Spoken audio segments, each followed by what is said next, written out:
Welcome everyone to the annual MiCorps Cooperative Lakes Monitoring Program training.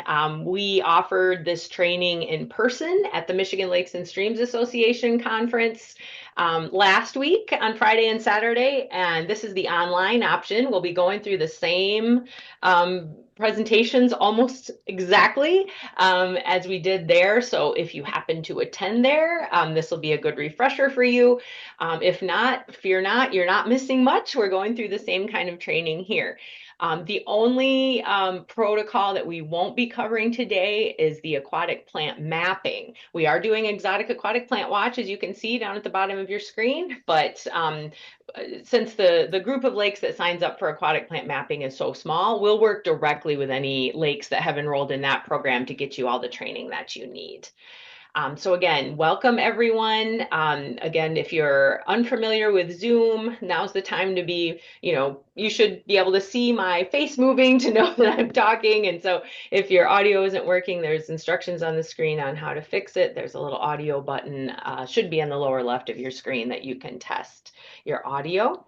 To ask questions today, feel free at any time to type questions using the chat icon. The chat icon should show up at the bottom of your screen. You can click on that and type in a question. We'll be keeping an eye on that throughout. We'll probably, when presentations are happening, in most cases, we'll hold questions till the end, and then we'll go through all the questions that were submitted during that session, unless there's something that someone needs us to pause for a moment and review something. And then finally, it's not a bad idea to jot down that phone number for the help desk. That's MSU's Distance Learning Help Desk. If you're really having trouble with Zoom and we're not able to fix it for you, you can call 844-678-6200, and the folks at that desk can give you a hand. So without further ado, I think I'm going to hand it over to our first speaker this morning, our colleague, Tamara Lipsey. Thanks, Joe. My name is Tamara Lipsey, and for those of you who might not have met me, I am an aquatic biology specialist and the MiCorps lead at the Michigan Department of Environment, Great Lakes, and Energy. I've worked with Eagle for 22 years and have been working with the MiCorps team for the past four to 5 years.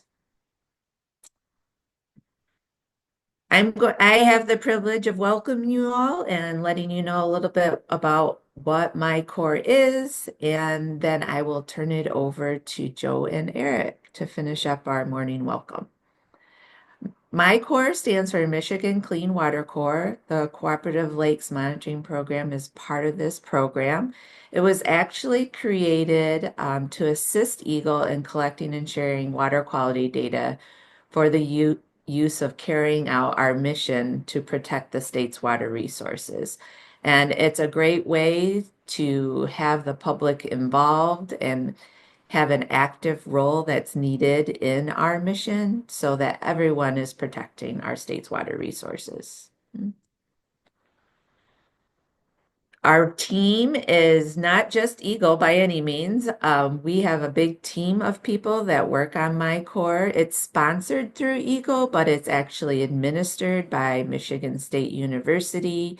And we have a long-standing partnership with the Huron River Watershed Council and the Michigan Lakes and Streams Association.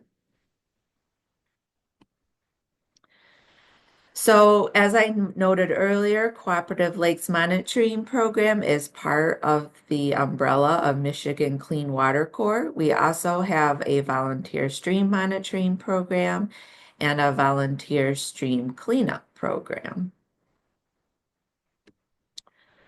The Volunteer Stream Cleanup Program is actually funded by special water quality license plates. So if you have a license plate like this, or if you have an opportunity to purchase one in the future, the money raised from these license plates goes directly to the MiCorps program and also the Aquatic Invasive Plant Watch program.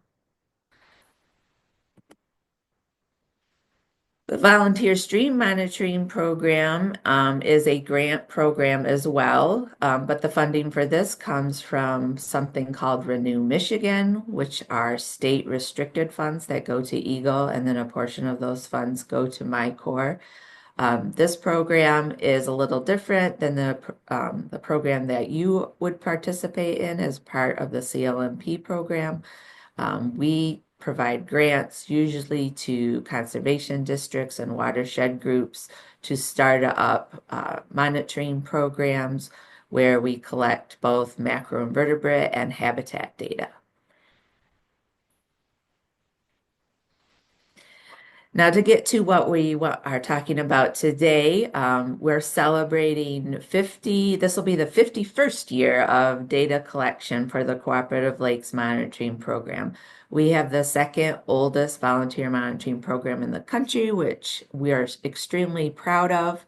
We have an online database that's available to everyone to use that data. And because of trainings like this and the in-person training and the protocols that we have and um, the videos that we have that you all will find out about, we have very reliable data that can be used by state agencies, people across the country, and most importantly, by local decision makers when you're making decisions about land use in your lake watershed.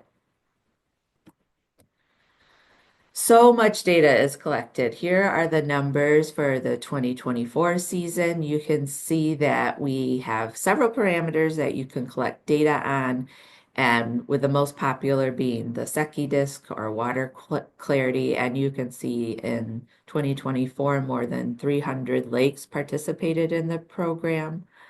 In addition to the sheer number of lakes that participate in the program, additional strengths of the data is that you take multiple measurements throughout the year. Here I am in the field. If I was going out in the field with a colleague to lakes, for one thing, we might get to I mean, at the most, we get to maybe 50 lakes a year, and that's on a really a year where we're pointedly trying to get to lakes, and we will only go to those lakes once a year. So this program with people going out multiple times a year is really important. And again, long-term data, we have some participants that have participated for decades. Their lake has participated for decades, and that long-term data is invaluable. I have the pleasure of introducing our staff. Dr. Joe Latimore is with Michigan State University. She's the MiCorps Director. Erick Elgin is also with Michigan State University, and he's our CLMP Program Manager. Dr. Paul Steen from the Huron River Watershed Council is our program manager for the stream programs. Melissa DeSimone is with MLSA, along with Mike Gallagher and Gene Roth. Melissa is the director for MLSA. MLSA is a long-standing partner. They also appreciate all the information that's collected with CLMP and are proponents of our program. Mike Gallagher is the treasurer for MLSA, but he's also a volunteer on Gull Lake, and he is an important part of our team because he gives us great ideas and gives us a volunteer perspective. And then Jean Roth is our program administrator for the CLMP program. She's the one who mails you your bottles. If you're missing something, she'll mail you a replacement. If you lose something, she'll mail you a replacement. She's your go-to contact for all logistics for the monitoring. And then with that, I'll hand it over to Joe. Thanks, Tamara, for the introduction. And I'm just going to provide a little more information. First, a bit more about me. As Tamara mentioned, I'm the director of the MiCorps program. I've been involved with MiCorps in a number of different roles for over 20 years. both on the stream monitoring and lake monitoring side. I spend a lot of time on lakes, maybe not as much as I would like, but both on the lakes, working with volunteers, doing research, and also in the lakes. You can see one of those photos there, snorkeling, swimming in lakes, often doing aquatic plant surveys and so forth. So excited to be with you here for the day today.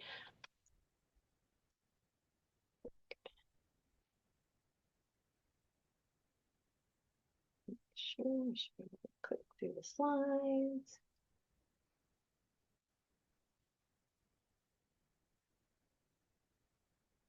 Tamara, I might need your help, even though it says I can advance my slides, it is not allowing me to. I'm here, it's just was Yeah, I'll go to lagging. the next slide then, if you would. Yeah, it's not letting me either. Hold on. I see. Maybe this isn't as clever as we hoped it would be. I'm gonna share again and see if that helps. There you go. All right, thank you.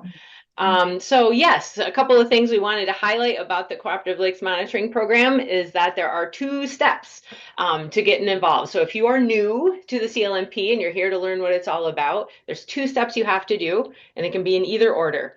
One is getting trained, and you're doing that. You're at the training right now. The other step is actually enrolling your lake in the program. And so on the MiCorps website, if you click on lake monitoring, you will find a page that says become a volunteer, and all the instructions on how to enroll will be there. You have to create an account as a new user, just like you do on many websites, entering your personal and contact information, and then you have to actually choose your lake, enroll your lake. So those steps are important for enrollment. There is a small fee associated with enrollment depending on which parameters you sign up for. Most parameters are $30 a year to participate. So if you have any questions about enrollment, our staff would be happy to walk you through that process. And so we're not going to spend a lot of time on that today, but I wanted to just make sure that's clear. Training and enrollment, just coming to the training does not make you or your lake part of the CLMP program. So we get some questions about that sometimes, so I appreciate your attention to that. Next slide, please.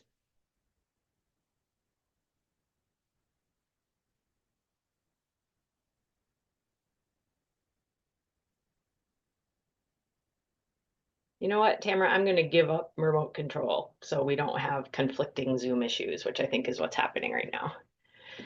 All right. We mentioned that there are a lot of data. I think Eric has put a link in the chat about how to get to the MiCorps Data Exchange. That is where you actually find all of the data going back to 1974 for lakes that was collected by volunteers. You can see on the map all the lakes that we have data for. You go to that data exchange and you will be able to search by lake name or by county, by year range that you want to look at, and you can see all of the data. And this is also where you will enter your data, and we'll talk about that later today. Next slide, please. You can enter your data, and it's quite straightforward. There's just an enter data link, and then you can choose which parameters. See those blue buttons from that little screenshot that we grabbed. For example, if you're doing SECI monitoring, you can click on the SECI button and enter your data. Next slide. We really appreciate volunteers entering their own data. And here's some data about entering data. We looked at data entry from last season, and the orange bars that you see show the proportion of data for each parameter that were entered by our volunteers, while the blue shows how much our staff had to enter. And you can see it really varies. For some of the parameters like SECI disk, volunteers are entering the mass majority of that data, which we really appreciate. The reason why we appreciate that is because we have over 300 lakes every year in the program collecting tons of data. And if our staff has to enter all of that data, it's going to take us a really long time to finish that at the end of the year and get reports back out to you, the volunteers. And so the more volunteers chip in to enter their own data, the more quickly that data becomes in our database and we can turn it around. So it looks like to date, our our volunteers are doing an awesome job with entering SECI data, with entering dissolved oxygen, that's what DO stands for, and also score the shore, that's STS. Less so with phosphorus, P, chlorophyll is CHL, and exotic plant watch. And especially for phosphorus and chlorophyll, I'm guessing what's happening there.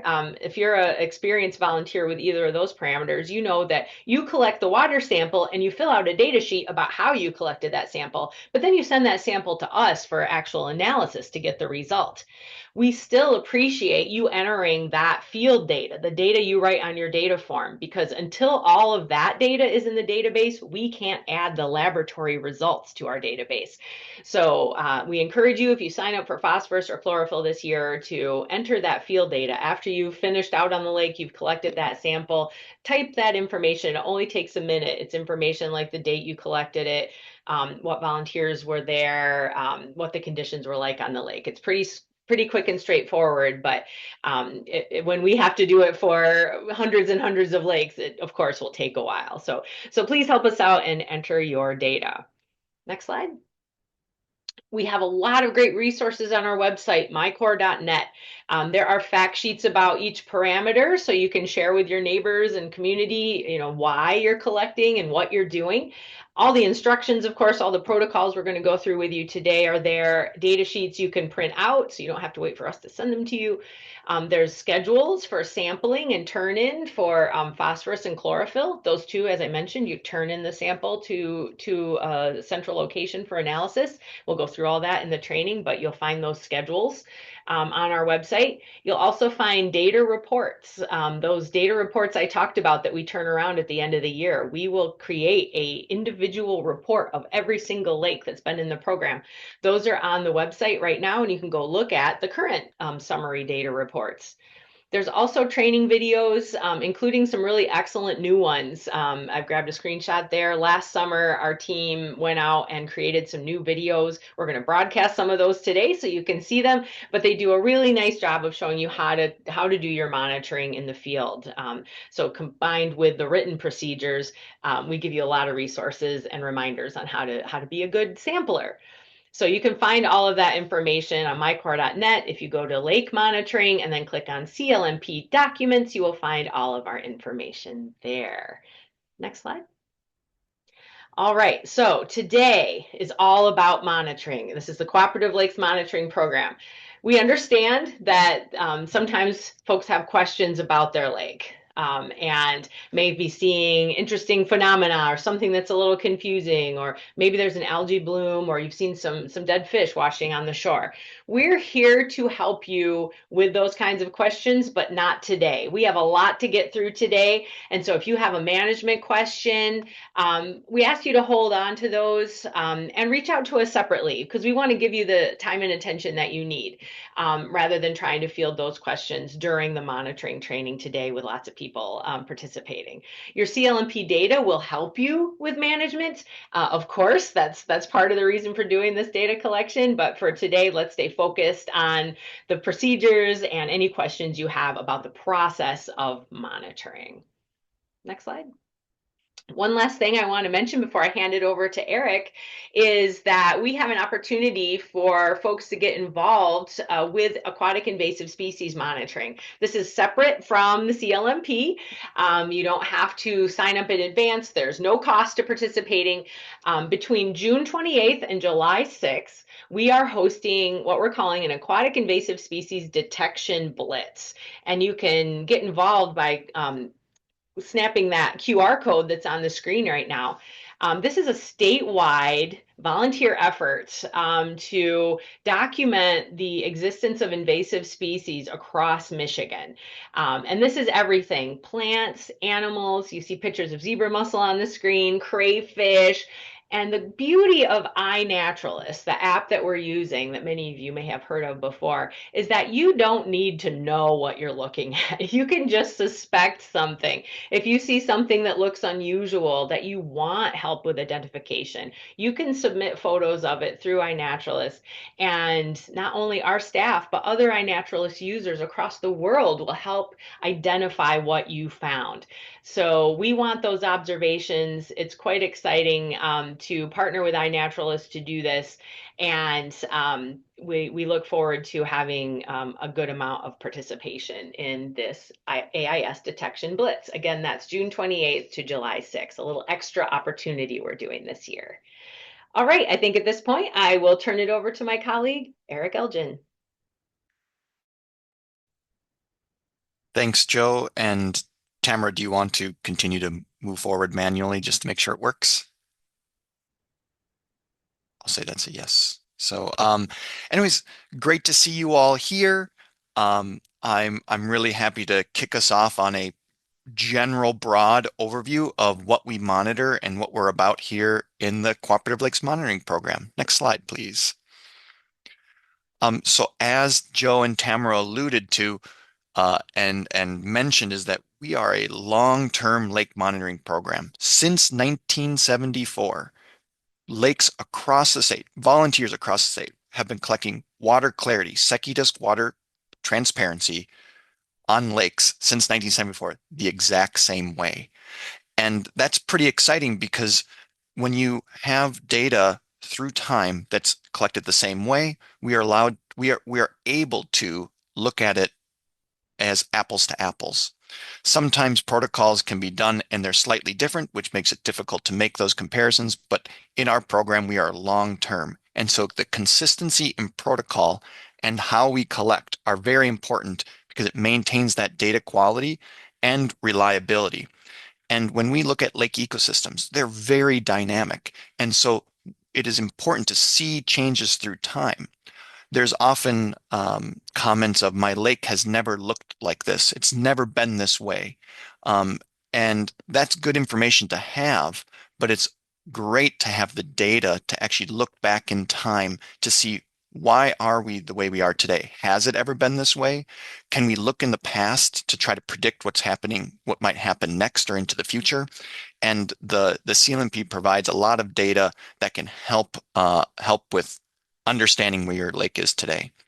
On this slide that we have in front of you, I've chosen one of our lakes that have been collecting Secchi disc water transparency since 1974. And this is Long Lake in Iosco County up in Northeast Michigan.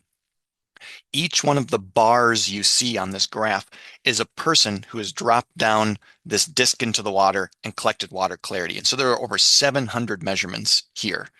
And what you can see, this graph looks a little different from graphs we see commonly in that it's flipped upside down. And so the top of the graph, the horizontal graph shows time, but that also represents the surface of the lake. And then as you go down the graph, you see 5 feet, 10 feet, 15 feet. And so here's a lake, for example, since it's been collecting from the 1970s onward, we can see actually that the water clarity has increased in this lake from the 70s and 80s to today. And that's pretty interesting. We can start linking other components to say, oh, it could be because of a zebra mussel invasion, or it could be a positive thing in that the lake has been implementing best practices to keep nutrients out of the water, and we are seeing the lake return to its more natural state. Next slide, please. So what do we collect in the CLMP? And what is our goal? And so our goal is to measure a lake's condition, and we do that through a host of different parameters. We look at water quality parameters like Secchi disc water transparency. Water clarity is incredibly important and is like the pulse, can be like the pulse of a lake. And so we collect water clarity. We have phosphorus, which is a key nutrient to algae and plant growth in lakes. We look at algae directly through the parameter called chlorophyll A. Algae are an important piece of a lake ecosystem, but there can also be too much phosphorus and too much nitrogen that can lead to high algae biomass. We also look at dissolved oxygen and temperature profiles. So this is where we take a meter and we drop it down and we collect temperature and oxygen from the top of the lake to the bottom of the lake. We also look at shoreline and nearshore habitat conditions. So through Score the Shore, Joe will be talking about how we can evaluate shoreline erosion, development, aquatic plant management, the amount of wood and fish habitat in the water. We also look at a really key component of lake ecosystems by looking at the native and invasive aquatic plants. Native aquatic plants are a key component to the functioning of a lake ecosystem, and so we look at that for habitat. And then I've added dissolved oxygen temperature under the habitat section as well, because in some circumstances, there are cold water lakes where there are certain fish species that require cold, highly oxygenated water. So in the bottom of the lake in summertime, is that water cold and does it still have lots of oxygen? And that tells you what kind of habitat is available for certain fish species. And then finally, we have an early detection survey for aquatic invasive plants called the Exotic Aquatic Plant Watch. This is where we train all of you to look around and try to identify what invasive plants are found in your lake. And the hope is that this protocol will help you find an invasive plant before it becomes a big issue and maybe eradication is still possible. Next slide, please. Okay, so when you're part of this program, you're going to be collecting data for this year. And so we evaluate individual data points, and then we look at them through time. So for example, on here in 2023, this phosphorus sample was 46 parts per billion. Well, what does that, when we're trying to understand what that all means, we start to compare to other lakes. And so the average phosphorus concentration for our CLMP lakes is 17.4 parts per billion. So if you're this lake with 46, you would say, wow, we're quite above the average lake that is within the CLMP. That can help you understand the data point a little bit more. And now also we start to link and we look at that through time. And so we see that this lake has been collecting phosphorus samples since 2000. And as you can see, it kind of moves up and down because that's what we would expect. There's always annual variation that can occur due to weather and a whole bunch of other factors. But what we can see here is we do have a general increase that we're seeing with this linear line through there. And so we start to say, well, is 46 high for this lake through time? And if it is, or if it's low, or if it's stable, what could be the cause? Next slide.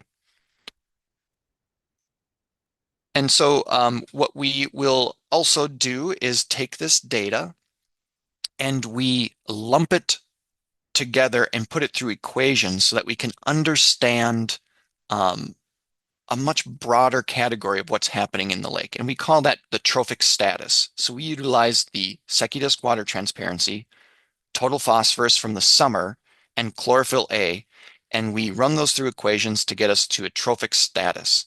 And what that's saying is how much potential, how much production can this lake have? And so if there's lots of nutrients, we can get a lot more algae and plant growth compared to in a lake that doesn't have that. And so the picture on the left is depicting a oligotrophic lake, and I'll be explaining that here in a moment.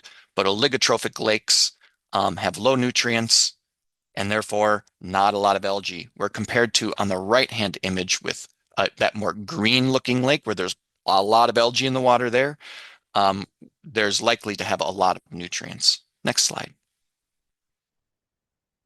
And so what we use is the Carlson's Trophic Index. One click, please. And so these are those words I was using. Oligotrophic, mesotrophic, and eutrophic are our main buckets.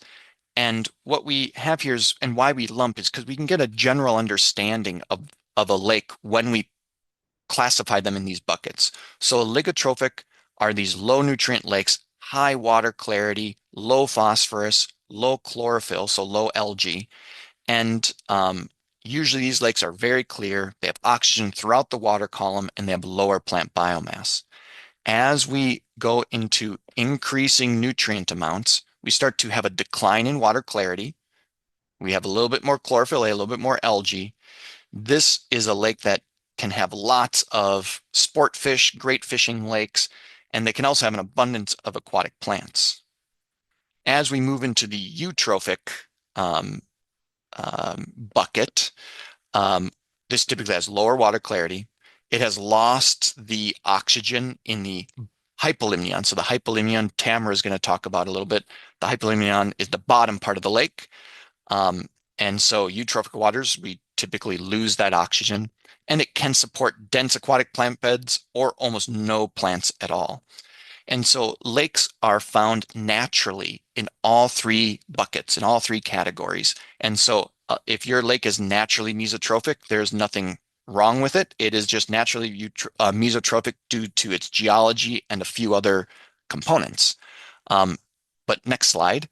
Lakes can change. And so this is the power of long-term monitoring, is that sometimes there can be excess nutrients entering into a water body. That's called cultural eutrophication.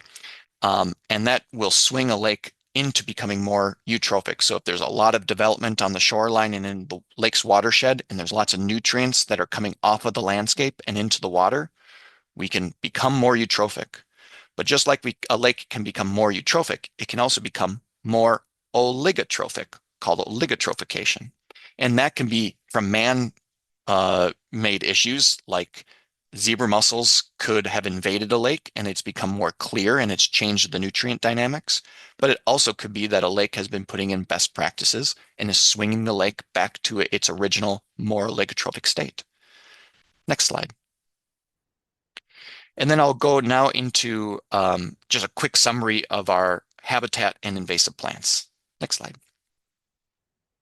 So Joe will be talking about Score the Shore later today, and it's just a key, shorelines are such a key component of a lake ecosystem, and they have changed dramatically through time. Here's a image from 1938, and we're going to overlay it with a current image today. And click just once, Tamara, please. You can see how this lake has changed from its more natural shoreline into a very developed shoreline where they've lost much of the shoreline habitat, including wetland habitat. And having the data through Score the Shore is a great start to understand how your lake shoreline may be changing through time. Next slide. Tamara will be talking about dissolved oxygen and temperature later this morning. And like many of you have probably heard of the thermocline or have experienced this thermocline where it's really warm on the surface of the lake, but as you dive down, it gets really chilly. You've experienced thermal stratification, and that's where warm water sits on top of cold water. Tamara will talk about all that here later, and it's an important piece in habitat. It's an important piece in the physical and chemical components of a lake. Next slide. And then finally, we have the exotic aquatic plant watch. This is European frogbit, which is one of the species that we train all of you on how to ID so that maybe you can find it before it becomes an issue like this right here. Next slide. So this is the summary of our training agenda. We're going to dive right into Secchi disc water transparency right after this. We'll take a little break in the morning and then head on into spring and summer phosphorus.